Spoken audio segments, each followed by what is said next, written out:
A paz do Senhor a todos, irmãos e irmãs. Glória seja dada a Deus por mais este domingo, dia 19 de abril, estamos juntos na presença do Senhor. E, de antemão, já vamos aqui fazer uma oração para que Deus venha abençoar a minha vida, a sua vida, venha abençoar o estudo que teremos esta manhã. Que venhamos, sairmos daqui crescendo na presença de Deus, entendendo mais da sua palavra e doutrina. Oremos ao Senhor. Deus Santo, Pai justo, verdadeiro e fiel é o Senhor. A ti clamamos e louvamos e evocamos neste lugar, Deus. Assim, Pai, como o Senhor tem estado conosco, tem nos abençoado, Senhor, tem dado graça aos teus filhos. Graça, Senhor, a continuarmos no caminho, Senhor, não nos desviando, mas mantendo-nos convictos desta tão grande salvação. Que nesta manhã o Senhor possa abençoar a vida de cada um. Que o Senhor possa trazer, Pai, renovo, possa trazer convencimento, Pai, pela tua palavra.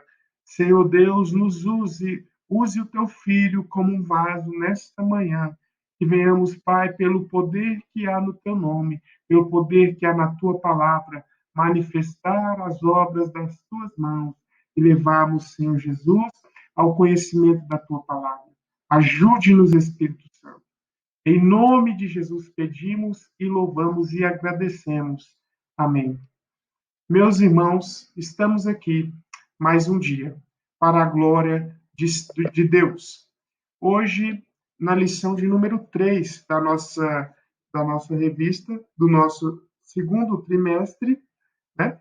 E agora veremos aqui um importante tema que é apresentado ainda no capítulo 1. Então, perceba que a lição 1, a lição 2 e a lição 3, todas estão voltadas ainda para o capítulo 1, tamanha revelação e tamanha doutrina que há neste capítulo. E a lição 4 ainda será no capítulo 1, porque ainda trataremos algum tema referente à questão da vida espiritual do crente, ainda no capítulo 1. E na lição passada vimos a respeito da questão do capítulo 1 a respeito das bênçãos, né? Das bênçãos e em Cristo, do viver em Cristo. E agora passaremos a ver uma importante doutrina que está colocada a partir do versículo 4, né? Que é inclusive a nossa lição, a nossa leitura, que é a partir do versículo 4. Então, meus irmãos, o tema da nossa lição de hoje é eleição e predestinação. Veremos esta importante e debatida doutrina. Será que temos uma garantia sem a possibilidade de revogação? O cristão tem influência na decisão de aceitar a Cristo como o seu único e pessoal Salvador?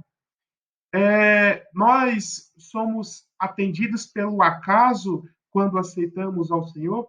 Essas são questões que iremos responder. E também, se Deus sabe de tudo e talvez escolhe, por que então devemos pregar? Também é algo que devemos pensar neste tópico que veremos hoje.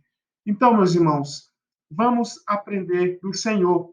E o nosso textuário, nós vemos logo no capítulo 1, versículo 4 e 5, que nos diz justamente desta maneira: como também elegeu nele antes da fundação do mundo, para que fôssemos santos e irrepreensíveis diante dele em amor, e nos predestinou para filhos de adoção por Jesus, para si mesmo, segundo o beneplácito da sua vontade. Verdade prática, segundo a sua presciência, Deus elegeu e predestinou para a salvação os que creriam e perseverariam na fé em Jesus.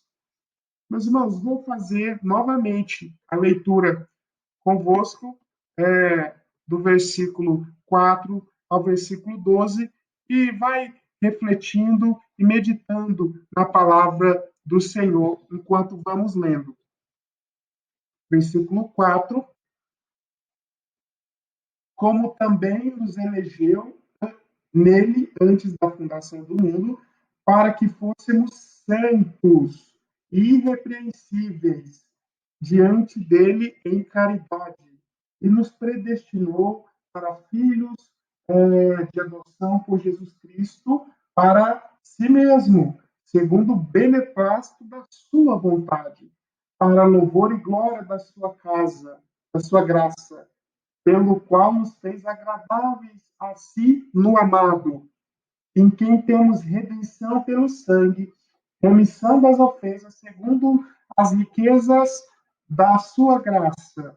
Ele também tornou abundante para conosco em toda sabedoria e prudência, descobrindo-nos o mistério da sua vontade, segundo o beneplácito que propusera em si mesmo, de tornar a congregar em Cristo todas as coisas na dispensação da plenitude dos tempos, tanto as que estão nos céus como as que estão na terra. Nele, digo, em que também fomos feitos herança, havendo sido predestinados, conforme o propósito daquele que fez todas as coisas, segundo o conselho da sua vontade, com o fim de sermos, para louvor da sua glória, nós, os que primeiro esperamos em Cristo Jesus.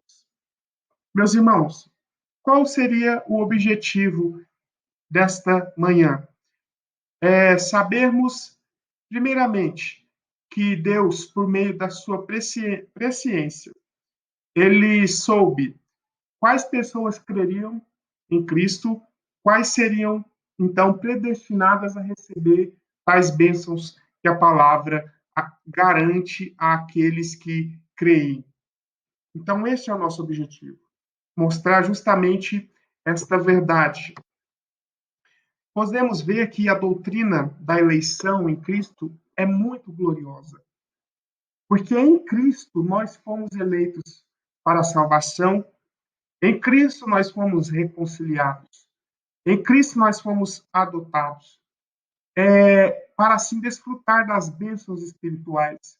Que maravilha! Termos a certeza que essa maravilhosa certeza no nosso coração. As duas palavras, segundo o autor comenta, a eleição e a predestinação são termos importantes na compreensão da doutrina da salvação. Esses vocábulos ligados entre si elucidam o plano divino de salvar os pecadores. E aí nós precisamos ver e entender o que é a eleição, o que é a predestinação. E é isso que nós estamos dispostos nesta manhã a aprendermos. É importante dizer que essas duas expressões, elas têm provocado enormes, grandes divergências na história da igreja. Vemos alguns sistemas que se dividem principalmente na área da salvação, na mecânica que a salvação traz. Vemos o pelagianismo, o semi-pelagianismo, o arminianismo e o calvinismo.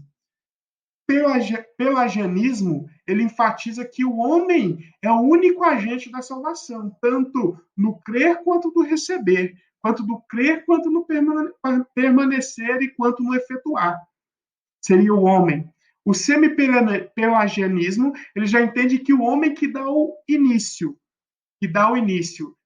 e que, na verdade, Deus responde ao homem.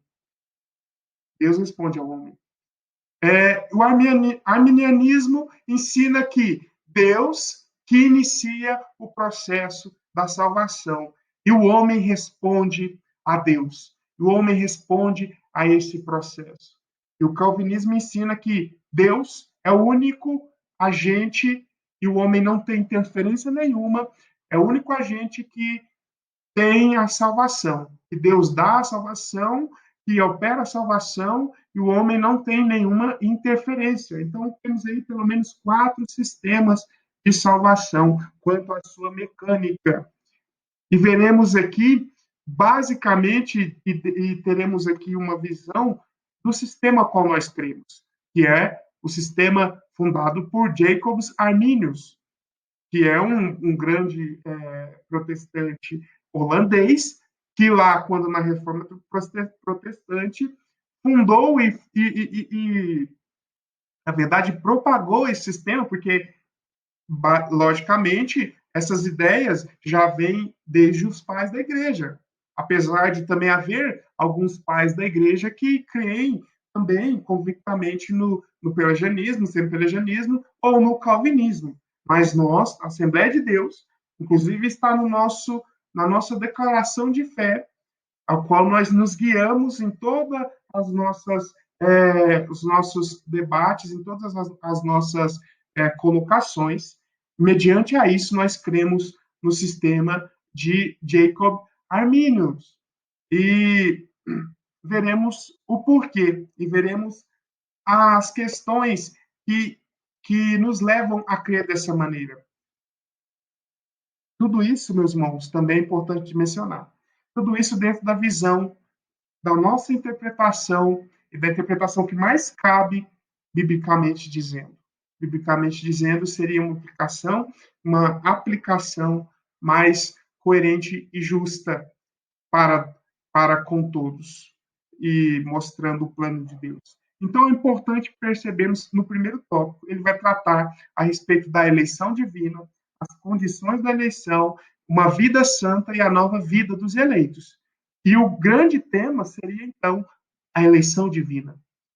A expressão, por exemplo, eleição, ela traz uma ideia de escolha. E predestinação traz uma ideia de determinar antes. Ou seja, já está pré-determinado. E eleição, lembrando aí o que nós temos, vamos supor, uma eleição presidencial, nós escolhemos aquele que vai ser por meio do nosso voto. E por meio da maioria dos votos, aquilo ali vai ser feito. E a predestinação nós determinamos que aquilo ali vai ser daquela maneira. Esses dois vocábulos, eles se ligam. É importante que eles se ligam pela presciência divina. Porque Deus, na sua presciência, sabia aqueles que iriam crer, que iam preservar-se em Cristo até desde a eternidade. Então, ele os elegeu segundo a sua vontade. Então, Deus, como é um ser onipresente, ele contempla o início, ele é o início, ele está atuando no meio e ele é o próprio fim. Então, ele sabe as coisas que hão de acontecer. Para nós, às vezes, é muito difícil pensarmos nessa colocação temporal, porque nós conseguimos, às vezes, pensar, sequer nós conseguimos pensar no amanhã, sequer nós conseguimos planejar o amanhã. Então, às vezes, é muito complexo para nós entendermos isso. Nós aceitamos pela fé. Aceitamos pela fé, e assim nós temos convicção nisso. A eleição que Deus faz para com o homem é um ato soberano de Deus. E, logicamente, Deus não tem essa obrigação de escolher ninguém, mas ele faz isso pelo amor do seu nome, pelo amor do seu nome, pelo amor que ele tem ao seu nome. E a eleição só ocorre também com a união na convicção de Cristo, em Cristo Jesus pela fé. Também a pessoa não é eleita se ela não crer em Cristo Jesus, porque é algo essencial, porque é por meio de Jesus que nós chegamos a Deus.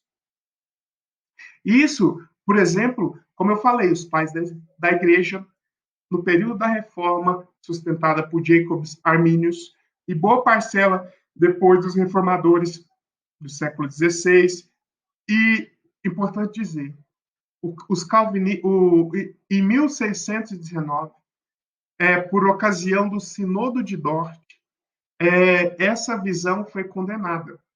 E aí, então, a partir de então, ela veio a partir da visão calvinista, a partir do Sinodo de Dort. Essa visão de arminianismo veio sendo deixada para trás, porque ela, segundo a visão dos calvinistas, ela feria os princípios, feria a vontade de Deus, feria os atributos de Deus, né? E, porém, ela veio ser retomada quando o ressurgimento do pentecostalismo, né? Quando o ressurgimento do pentecostalismo. Então, hoje, às vezes nós, para o Brasil, é algo muito natural, que sempre falamos, haja vista que 80% dos evangélicos são dessa convicção arminiana hoje, né? Haja vista isso. Então, para nós, às vezes, é muito natural. Porém, durante muito tempo, ela foi deixada de lado pela visão dos calvinistas. E essa visão, ela se estendeu e se manteve, né, por tempos e tempos, e ainda se mantém até hoje. Né? E alguns são mais extremistas, outros mais ponderados, enfim. É importante dizer que também, como eu já mencionei, hoje nós cremos assim, e também nós cremos porque Deus, ele dá uma liberdade para o homem nessa visão. O homem tem a liberdade dessa visão. E nós veremos o porquê que essa questão da liberdade é importante. Eu vou ler só um trecho aqui da Declaração de Fé das Assembleias de Deus, que ela nos diz desta maneira, que Deus elegeu a igreja desde a eternidade, antes da fundação do mundo. Segundo a sua presciência, o Senhor estabeleceu um plano de salvação para toda a humanidade, pois essa é a sua vontade. Assim como em Deus, assim como Deus não elegeu uma nação existente, mas preferiu criar uma nova a partir de Abraão, o Senhor Jesus Cristo, da mesma forma, criou um novo formato por judeus e gentios. Então, assim nós vemos a questão da eleição. Agora, quais são as condições? É importante nós cremos que da salvação condicional, conforme nós cremos, mas existe a visão não convencional. Mas antes disso, nós entendemos a respeito da expiação ilimitada, defendemos a expiação ilimitada, porque segundo várias passagens, Isaías 53:6, Mateus 11:28 ao 30, Mateus 18, 14, João 1, João 3:16, né, João 6, João 12, 47. Várias passagens referenciam e mostram a respeito de uma expiação ilimitada, e não segundo, conforme crê o sistema calvinista, que crê numa expiação limitada, porque eles creem que Cristo morreu somente por alguns eleitos. E isso, até a meu ver, se levarmos ao pé da letra, podemos perceber uma diminuição até mesmo do sacrifício de Cristo. Porque se Cristo morreu só por alguns, então não é necessário redimir toda a humanidade. Então, o sacrifício de Cristo ele é diminuído, ele é só para aqueles que são realmente escolhidos.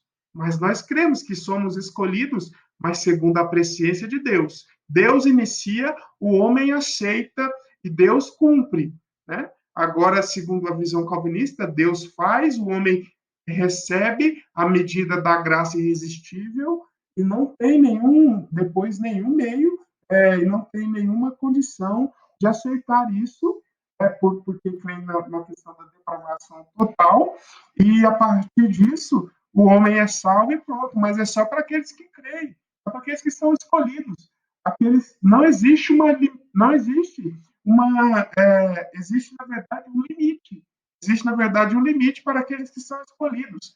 Mas vemos claramente, pela palavra de Deus, que não existe limite para isso. Porque Deus chegou até mim, que não mereço, até você, que não merecia, e nos convidou. Ele pode chegar ao próximo, ao seu vizinho, ao seu parente, ao seu amigo, e isso não é limitado. Deus é ilimitado na sua salvação. A salvação de Deus é ilimitada para todos nós. E outro aspecto é a salvação, eleição para a salvação condicional e não condicional. E, e nós cremos na questão condicional. E cremos que Deus escolheu por meio das condições que Ele mesmo estabeleceu. Ou seja, Deus mesmo estabeleceu as condições para a nossa eleição para a salvação. E não é não condicional, de forma que as coisas acontecem e pronto. Então, meus irmãos, tenhamos isso no nosso coração, tenhamos isso na nossa mente. John Wesley, que é o famoso, logicamente, em memória, né? Pregador anglicano do século XVIII, ele discordava veementemente do sistema calvinista, que transformava, segundo a visão dele, a eleição de Deus de amor em eleição de um Deus tirano e insensível. Porque então, como eu estou dizendo, se Deus limita a sua eleição, então quer dizer que ele escolhe, ele tem um sistema não condicional ali, e ele escolhe pessoas e pronto, as que ele não escolheu não tem chances. Mas seria até mesmo uma tirania, seria uma insensibilidade de um Deus que a palavra mesmo declara na carta de João que ele é amor, que ele é amor. E no Evangelho de João também fala que ele amou de tal maneira. Então, se ele amasse de tal maneira, mas fosse só para alguns essa tal maneira, que coerência existiria nisso?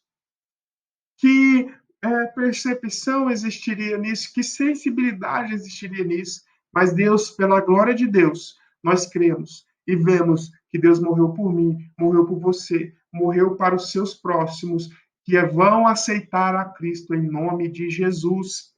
Ou seja, a visão da expiação de Cristo é ilimitada e a eleição é condicional e foi estabelecida pelo próprio Deus. Tópico subtópico 3 fala da vida santa e irrepreensível. E aqui a lição nos traz que Paulo enfatiza que a eleição tem a finalidade de sermos santos e irrepreensíveis diante dele, que está no capítulo 1, né, no versículo 4. E aqui o vocábulo ágios, que é o santo, se você voltar nas aulas anteriores, nós sempre vamos estar falando da questão dos santos, né? Que somos santos na medida que somos separados, a doutrina dos santos, enfim, você volta nas aulas anteriores que você terá mais esclarecimentos, que significa separado do pecado, segundo podemos ver 1 Pedro capítulo 1, versículo 15 e 16. Vamos ler.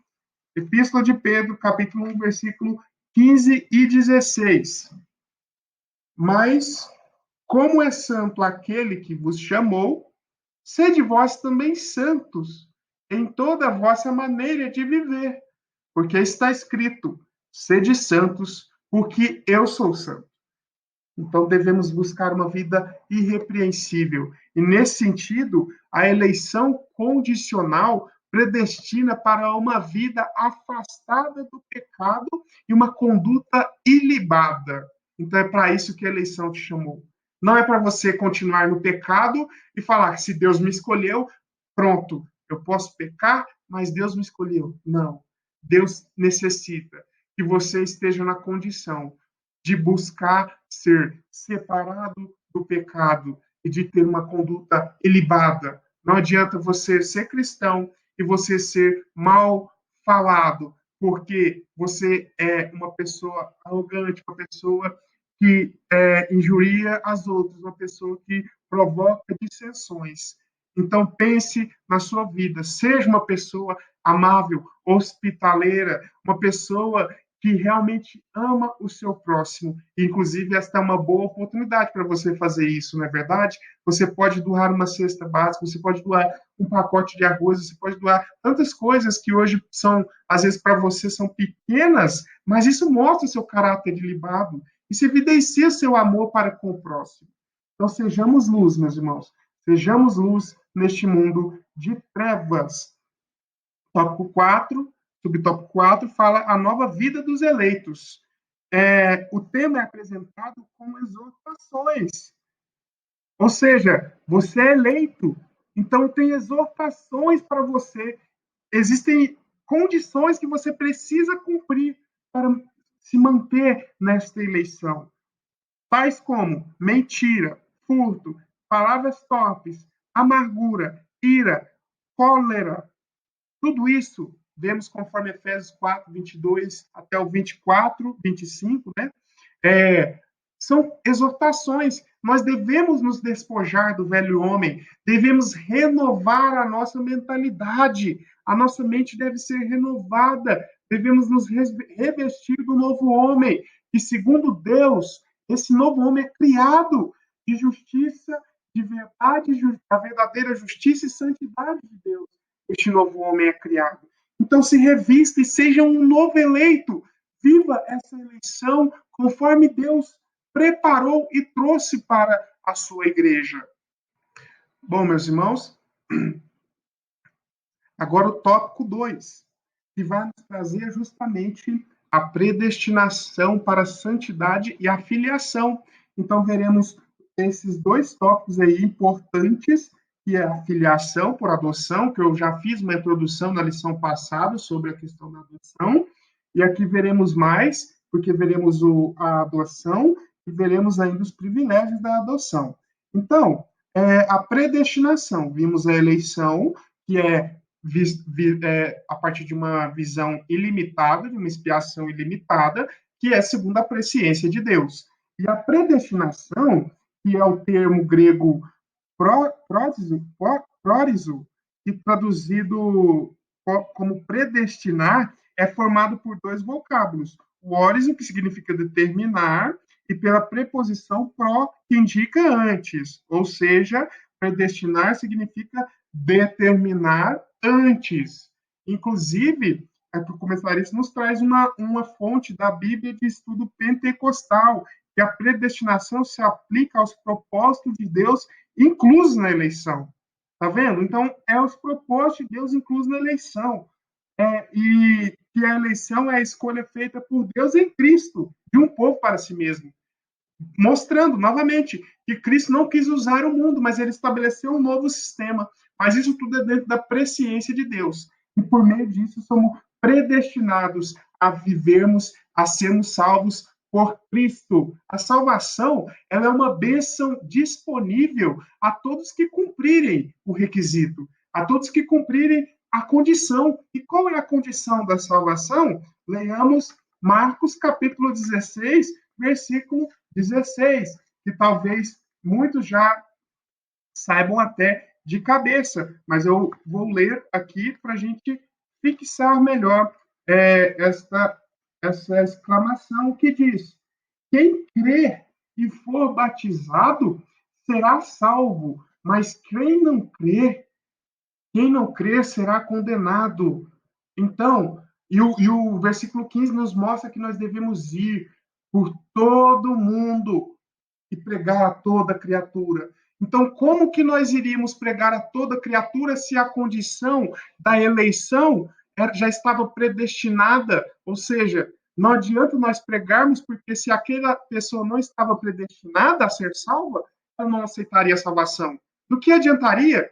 Seria tolice nós fazermos tais coisas, mas nós cremos que a palavra, é importante dizer, não são minhas palavras, não são as palavras suas, não são as palavras do seu pastor, do nosso pastor, mas são as palavras de Deus. Por isso que o pregador deve estar diante de Deus, deve estar diante do altar. E quando eu digo pregador, não estou dizendo aquele que está no púlpito, estou dizendo você quando está falando com o seu vizinho, com o seu colega de trabalho, com o seu irmão, com a sua irmã, né? Isso que é a pregação do púlpito é uma coisa, uma visão ali pública, né? Uma assembleia pública que estamos realizando. Agora, quando a pregação individual, ela pode muito mais, talvez, nos efeitos do que uma pregação pública.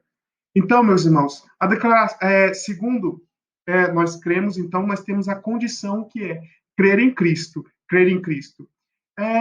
O livro A Instituição da Religião Cristã, que é conhecido como as Institutas de Calvino, define a predestinação da seguinte maneira.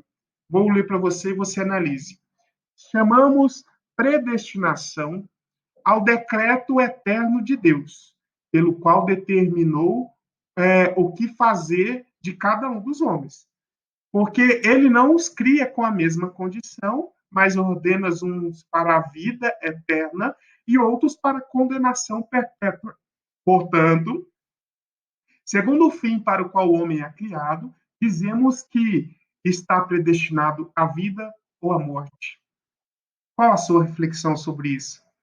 É uma importante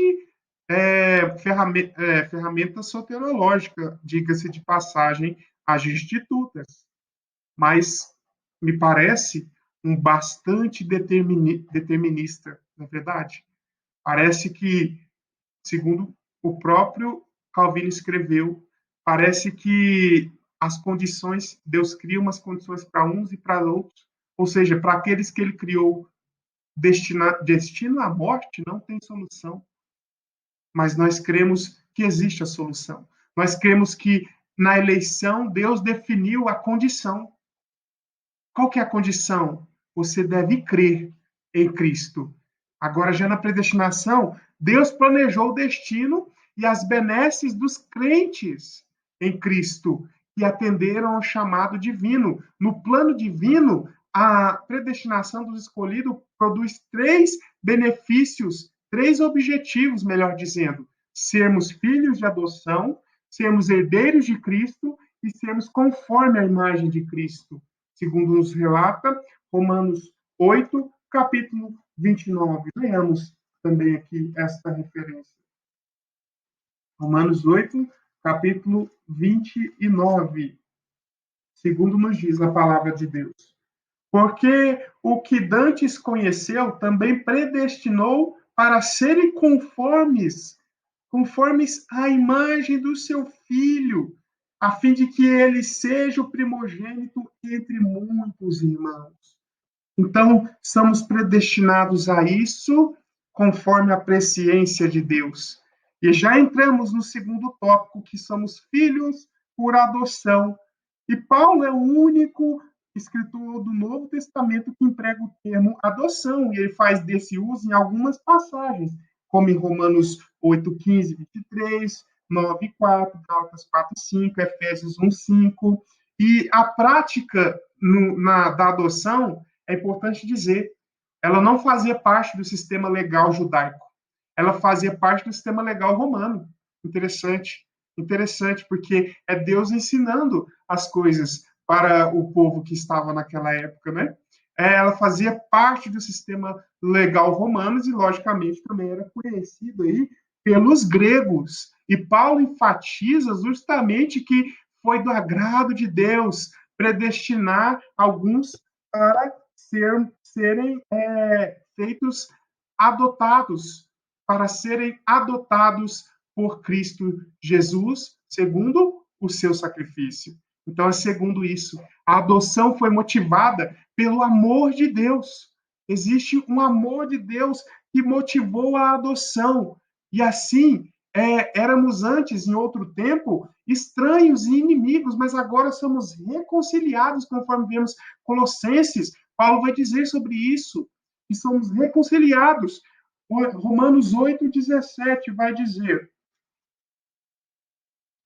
e se nós somos filhos, somos logo herdeiros, também herdeiros de Deus e co-herdeiros de Cristo. Se é certo que com ele padecemos, para que também com ele sejamos glorificados. Então, olha as bênçãos sendo colocadas na sua vida. E quais são os privilégios? O que você ganha com a adoção? Na cultura grega, romana, greco-romana, podemos dizer, era um ato voluntário, né? E o estrangeiro, ou melhor, o adotado, ele recebia todos os privilégios da adoção e da obediência do pai adotivo. É semelhante ao nosso sistema jurídico atual. Vemos isso, logicamente. Quando um pai adota, o adotado, ele passa então a usufruir de todas as questões que os filhos legítimos também têm, né? E aí nós podemos ver, comparando com a adoção civil, nós somos, então, passamos a ser propriedade exclusiva de Deus, segundo a presciência do Pai. Segundo a presciência do Pai e a obediência para com Cristo. E nessa redenção, e nessa remissão de pecados, nós temos a nossa comunhão restabelecida. E temos até a intimidade, que foi que Paulo disse e clamou: Abba, Pai. Então, nós temos essa intimidade restabelecida. Nós passamos, então, as promessas de Abraão, passamos a vida eterna, somos reconciliados, transformados então em filhos, porque antes somos vistos como inimigos. Então, quando somos reconciliados com Deus, somos transformados em Cristo, porque temos a aparência, então, agora, voltamos à aparência de Cristo, porque toda a humanidade pecou e destituída está da glória de Deus. Então, toda a humanidade vive esse jugo, mas quando aceitamos a Cristo, nós temos que passar para o outro lado, porque somos reconciliados. E com isso também, lógico que temos deveres e direitos dentro dessa filiação e temos que viver como uma igreja, não podemos ser uma unidade única, né? Com perdão do pleonasmo, mas devemos ser uma igreja viva e eficaz, produzindo frutos para a obra e para a salva e para a casa do Senhor. E o subtópico 3 nos fala a respeito da sublimidade do propósito divino para a salvação na predestinação. John Wesley, na sua obra Predestinação Calmamente Considerada, ele faz uma objeção à ideia de Calvino da predestinação. Olha o que ele escreveu. A respeito daquele que, sendo capaz de livrar milhões de morte apenas com o sopro da sua boca, recusa-se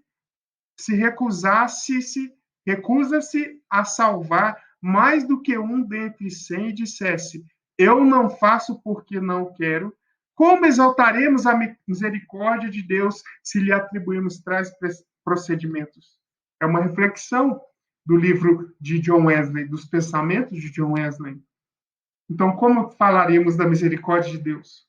Como nós teríamos condições, então, de chegar para o nosso vizinho e falar: olha, Deus te ama e tem uma obra e pode fazer uma obra na sua vida, basta você crer.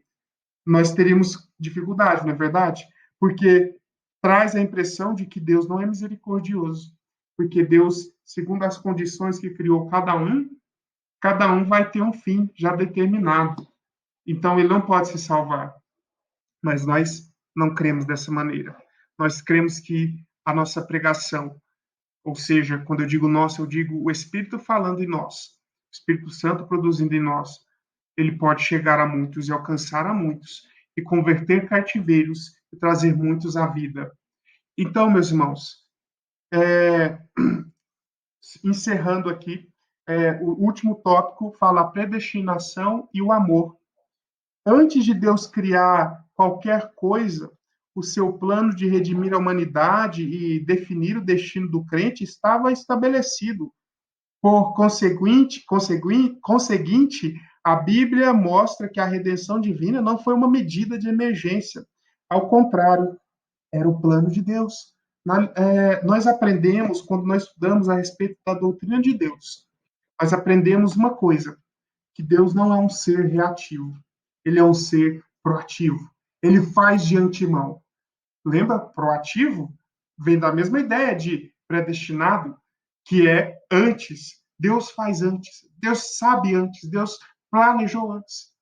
Agora, meus irmãos, entendemos que a eleição ela é da presciência divina, né? Que a expiação é ilimitada e a salvação é condicional ao crer pela fé, né? Que Deus tem misericórdia e não devido às circunstâncias que criou cada um, vai destinar um para a salvação, outro para a morte.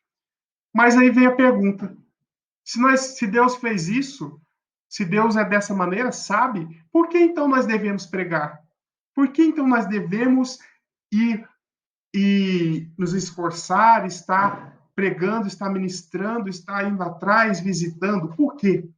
Eu te respondo por quê. A palavra de Deus nos dá a resposta. Ela nos menciona lá, Romanos capítulo 10. Eu vou ler aqui do versículo 9 até o 15, mais ou menos, ou 16. A saber, se com a tua boca confessares ao Senhor Jesus e em teu coração creres que Deus o ressuscitou dos mortos, serás salvo, ou seja, condicional. condição. Visto que com o coração se crê para a justiça e com a boca faz a confissão para a salvação. Opa, a boca, então quer dizer que o homem tem influência nisso. Logicamente que Deus é um ser irresistível. Quando você é tocado por Deus, você não consegue resistir. Você pode relutar, mas você não vai resistir. Se essa palavra chegar no seu coração, você não vai resistir. Porque a Escritura diz que todo aquele que crê não será confundido, porque não há diferença entre judeu e grego, porque o mesmo é o Senhor de todos, rico para com todos os que o invocam. Porque todo aquele que invocar o nome do Senhor será salvo. Porque como, pois, invocarão aquele em que não creram? Aqui é a resposta. E como crerão naquele de quem não ouviram? E como ouvirão daquele que... E como ouvirão se não há quem pregue? E como pregarão se não forem enviados? Como está escrito, quão formosos os pés dos que anunciam a paz, dos que anunciam coisas boas. Mas nem todos obedecem a este evangelho, pois o Senhor, pois diz Isaías, quem creu na nossa pregação. Versículo 17, para encerrar. De sorte que a fé é pelo ouvir, e o ouvir pela palavra de Deus. Então é necessário que você pregue, porque eles crerão mediante a pregação. Eles são predestinados e eleitos, mas a pregação precisa chegar para que eles abram a visão, abram o coração e Cristo entre na vida deles. Glória seja dada a Deus, meus irmãos. Agradeço a todos por essa oportunidade. Perdão por esse vídeo ter ficado um pouco mais longo, mas é uma matéria mais complexa. Eu falei bem pouco aqui, tá? Então, fique na paz do Senhor. Continuemos adorando o Senhor, buscando o Senhor nesses tempos difíceis, que Deus já está dando a vitória. Deus já está proclamando a vitória em nome de Jesus. Amém.